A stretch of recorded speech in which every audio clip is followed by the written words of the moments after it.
Hello guys, तो आज का जो हमारा क्वेश्चन है इसमें देखा है, to a stationary man rain is falling on his back with a velocity 6 kilometre per hour at an angle 30 degree with vertical. To make the rain velocity appear vertical the man should move. और यहाँ पे हमें 4 option दे रखे हैं।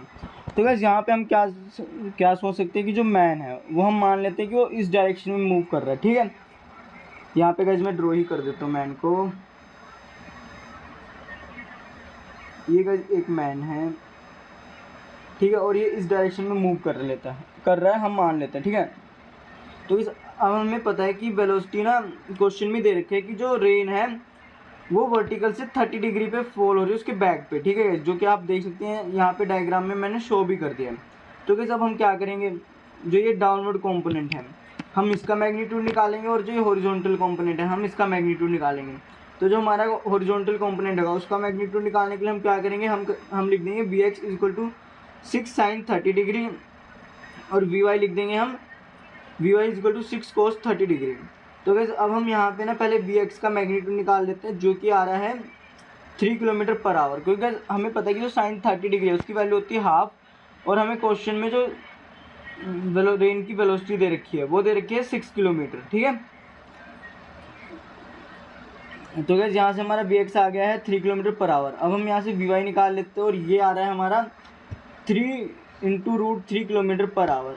ठीक है, अब gas हमें क्वेश्चन में क्या रखा है, the two make the rain velocity appear vertical the man should move. मतलब मैन को लगना चाहिए कि जो रेन की वेलोसिटी है वो उसके ऊपर यानी वर्टिकली फॉल हो रही है। ठीक है, तो उसके लिए क्या होना चाहिए कि जो मैन होगा वो समझेगा कि मैं रुका हुआ हूँ। ठीक है, अब गाइस यहाँ पे हम ना रिलेटिव ऑब्जर्वेशन का कंसेप्ट यूज़ कर रहे हैं। तो हमें पता है कि जो कि रुका हुआ होता है उसकी वेलोसिटी को हम क्या करते हैं कि जो दूसरी बॉडी होती है उस पर हम उल्टा करके ना ट्रांसफ़र कर देते हैं। तो यहाँ पे गाइस हमारी दूसरी बॉडी हो जाएगी रेन की ड्रॉप। ठीक है, तो मान लेते हैं कि रेन की ड्रॉप का जो हॉरिजॉन्टल कंपोनेंट है गाइस वो इस डायरेक्शन में है, मैन भी इसी डायरेक्शन में मूव कर रहा है। तो हम क्या करेंगे कि मैन को रुका हुआ मानेंगे, और उसकी जो ये हॉरिजॉन्टल वेलोसिटी की डायरेक्शन है इसको मैं उल्टा करके ना रेन ड्रॉप को दे दूंगा। ठीक है, ताकि क्या होगा कि जब हमारा ये रेन ड्रॉप का वी एक्स मैन के वी एक्स के इक्वल होगा तब हमें क्या लगेगा कि जो हमें नहीं, जो मैन होगा उसको लगेगा कि जो रेन है वो वर्टिकली फॉल हो रही है।